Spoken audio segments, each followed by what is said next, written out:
Tonight, we witnessed something extraordinary. A speech so incoherent, so detached from reality, that even Fox News, Donald Trump's most loyal propaganda arm, felt compelled to cut away from their own president. Let that sink in for a moment. The topic? Healthcare. But what we got instead was a masterclass in deception and cognitive disarray. Trump wasn't just stretching the truth. He was fabricating an alternate reality about healthcare policy, hoping his audience wouldn't notice the contradictions piling up with every sentence. What makes this moment particularly revealing is the pattern we're observing with increasing frequency. Fox News strategically shielding their viewers from an undeniable truth. Donald Trump is experiencing visible cognitive and physical decline. This isn't speculation or partisan attack. This is observable reality that becomes harder to ignore with each public appearance. But here's what's even more telling. Trump himself knows it. He's acutely aware of how publicly he's unraveling. The evidence? He recently went to Chuck Schumer, hat in hand, begging for special accommodations and an ongoing deal. We'll explore that devastating detail later because it reveals everything you need to know about Trump's deteriorating condition and his desperate attempts to mask it. Tonight's speech was simply the latest exhibit. His delivery was so painfully bad, so obviously compromised that Fox had no choice but to pull the plug, and Trump himself fled from reporters immediately afterward, unwilling to face questions about what we all just witnessed. The lies about healthcare were just the surface. Beneath them was something far more concerning, a president who sounds not just dishonest but genuinely confused and diminished. For example, you will see dramatic reductions in the cost of popular weight loss drugs known as GLP-1s. Novo Nordisk will be slashing the price, as an example, of Ozempic from more than $1,000 to $199, and the price of Wegovy from more than $1,300 to $199. Nobody can even believe it. A 578% difference. And yet, remarkably, no one in this administration has the courage or perhaps the integrity to tell him he's wrong. Not Howard Lutnick, not Scott Bessent, not Caroline Leavitt. None of them will simply pull the president aside and explain that numbers don't work the way he thinks they do. They just let the old man continue shouting at clouds, spouting figures that make no mathematical sense. But here's the crucial question: why? The answer is as disturbing as it is obvious. These people aren't serving Donald Trump anymore. They're exploiting him. This is the key insight we need to understand about what's happening in this White House. Consider the recent revelations about Stephen Miller.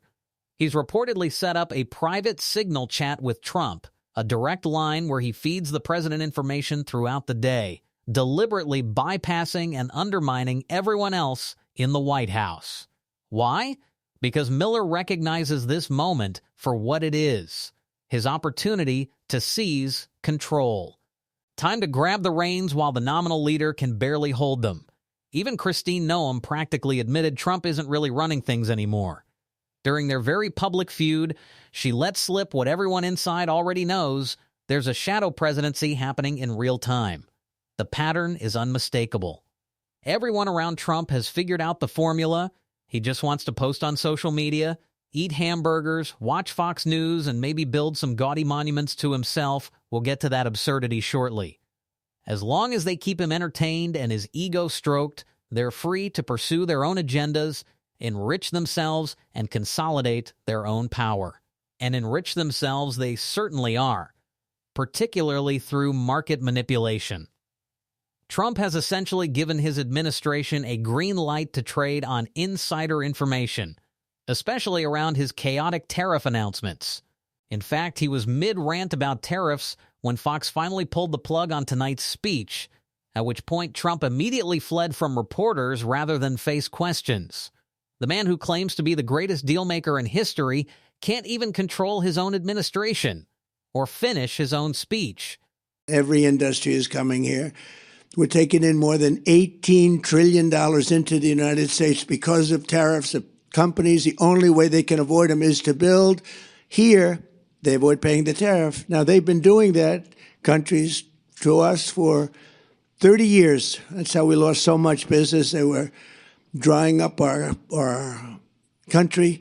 We were losing factories. We were losing jobs like nobody's ever seen for many, many years. And now it's all been reversed, and we've never had a period. This is the wealthiest our country has ever been. Let's talk about the numbers that actually matter. We've lost 75,000 manufacturing jobs in the past year alone. I don't know how many more devastating economic indicators Republicans need to see before they wake up to the pattern. But the pattern is undeniable and consistent. Republican presidents lose jobs. Republican presidents tank the economy. Every single time. How many cycles of this economic abuse do we have to endure before people finally recognize what's happening? How many times do we have to watch this same disaster unfold before voters connect the dots? Trump certainly isn't connecting them. During tonight's speech, he sounded absolutely haggard, exhausted, diminished, struggling. And here's what's particularly revealing. These public events are becoming increasingly rare for him. Think about that. This is a man who built his entire political identity on rallies, on crowds, on public spectacle. I'm genuinely surprised Trump didn't arrange to deliver this speech in front of some adoring audience. He would have loved to stand before a cheering crowd and declare something absurdly false like, "I just cut healthcare costs by 5 billion%, while those very same people cheer for the man who's literally stripping away their healthcare coverage. It's the kind of darkly ironic theater Trump has always excelled at. So why isn't he doing it anymore? Why are we seeing fewer rallies, fewer public appearances, fewer opportunities for him to bask in applause? The answer is unavoidable. He's exhausted. He's physically and mentally run down. His stamina is gone. His sharpness fading. Even Fox News recognizes this. It's precisely why they cut away from tonight's speech. They don't want their audience to witness what's becoming impossible to hide. A president in serious decline, deteriorating before our eyes. The protective bubble is shrinking, and the truth is getting harder to conceal. Thank you. Thank you very much.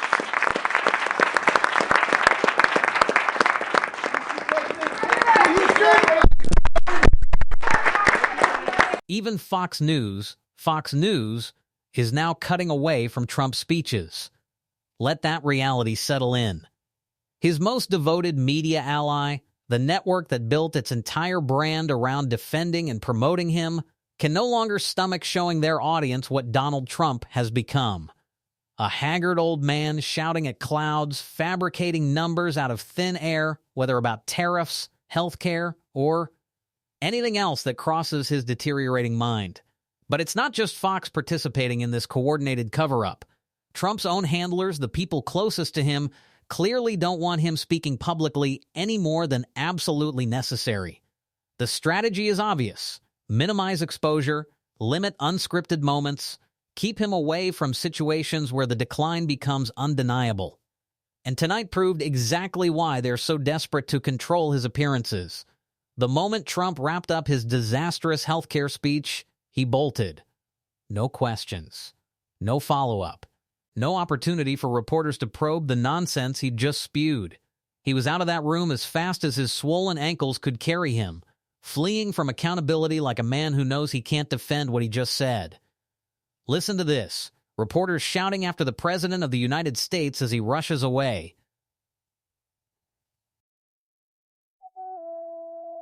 Would play here.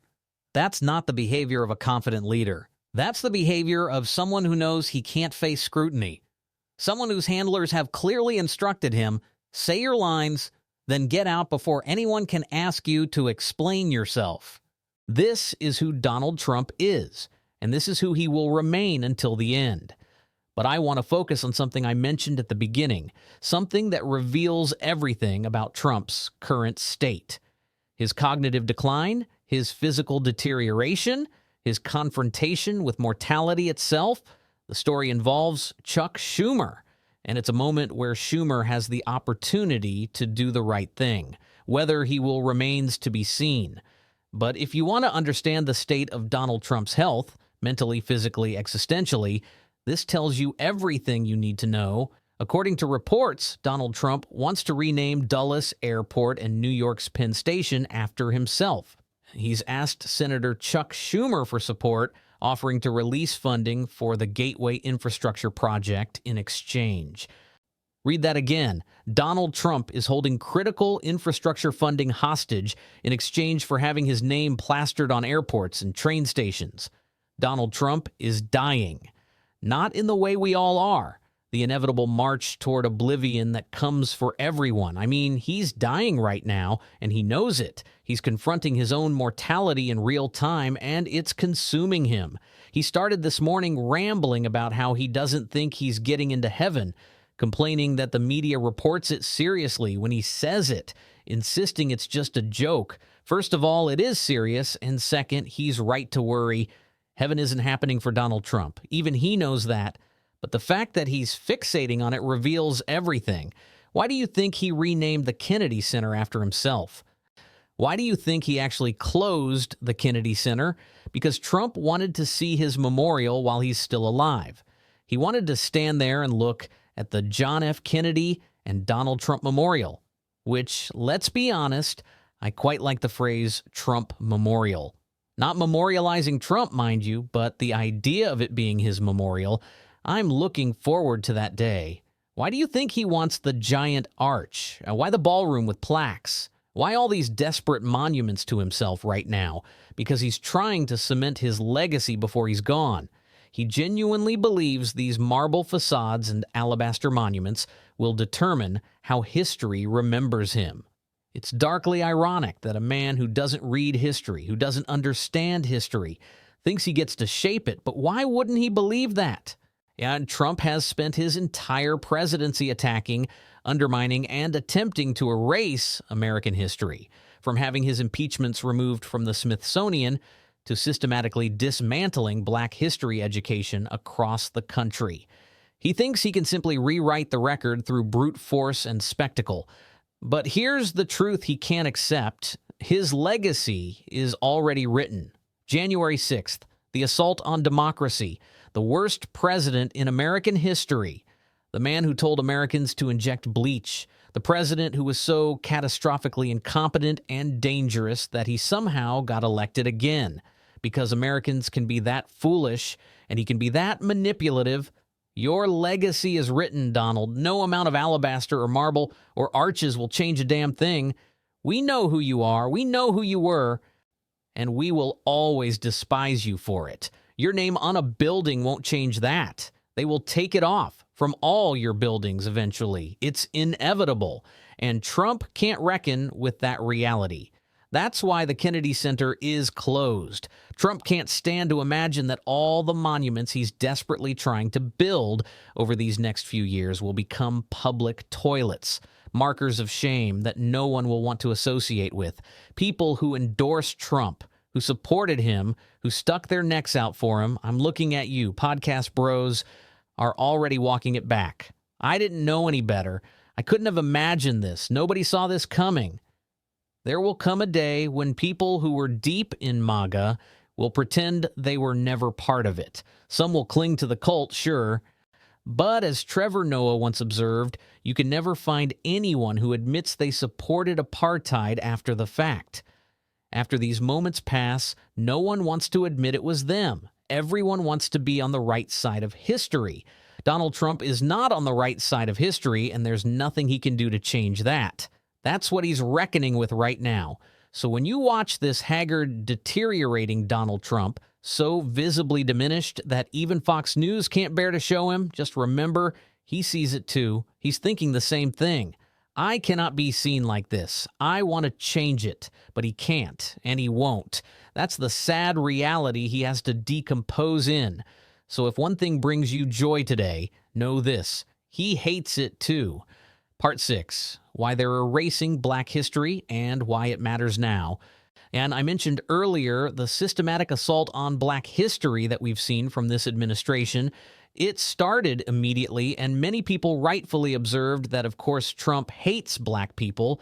Of course, he doesn't want their stories told. Remember the Enola Gay incident? They literally did a Control-F search for the word gay and deleted it, just erased it. We're not teaching that anymore. Absolute idiots. But I think it's crucial to recognize the broader reason why they're doing this. There was a recent podcast exchange between Andrew Schultz and Charlemagne the God, another example of people starting to retract their support. Schultz was trying to defend himself, saying, "I never could have imagined seeing this happen. People shot in the streets, these thugs killing people for no reason, unarmed, unwarranted. Didn't do anything." Charlemagne made a brilliant observation. You never thought it would happen to white people, right? This is American history. Why do we have policing in America? Slave catchers. That's it. That's where American policing originated. That's the foundation. You couldn't imagine it happening to white people, and that's what's waking people up now. But here's why Trump, beyond just being a racist bigot leading an administration of racist bigots, is erasing these stories. Fascism eventually comes for everyone. They target people of color first, then immigrants, then LGBTQ people. But eventually it comes for all of us. When they erase those stories, when they hide that history, we don't realize this has already happened. We don't learn that people have fought this before. We don't understand that it's coming for us next. It doesn't creep up gradually. It's already happening because we're not learning from the past. Black and brown people have already experienced this across America. It's happening right now, and it will happen to everyone who isn't loyal to the regime. That's why understanding Black American history is absolutely critical to understanding this administration. Their authoritarian project, the police state they're building, the corruption they're pursuing, who gets picked as winners and losers under the Trump regime. It's the most important context we can have, and that's precisely why they erased it. They erased it, and now we're living it again. Just as people are having to relearn these stories they should have already known, stories they should have paid attention to, and Black history they should have listened to, we will know this history about Trump too. Donald Trump can't change it. He can't rewrite it. That's the thing eating him alive right now, that he can't change it, that we all know where this is going, and he's powerless to stop it. The man who can't read will have a library that no one visits. Sure, some cultists will go, but not the praise he craves, not the crowds, not the adoration, not the record-breaking numbers he obsesses over. It's not going to happen. He loves the numbers. He loves the love and worship. And it's trickling away. There's no amount of self-aggrandizing monuments he can build to make himself feel better because his destiny has already been written. And he fucking hates that. He despises it. That's why it's our job to make it crystal clear, make clear what happened here, and never allow the system that enabled Donald Trump to perpetuate itself again. Maybe this time we should actually learn from history. Closing, that's my message today. Chuck Schumer, do not let this man name a fucking airport after himself. Jesus Christ. We're going to continue calling all of this out on the show. If you want to support that work, hit the subscribe button, leave a like on this video. If you stuck around to the end, drop a blue heart in the comments. Keep fighting, everyone. Don't let them silence you. Until next time, I'll see you.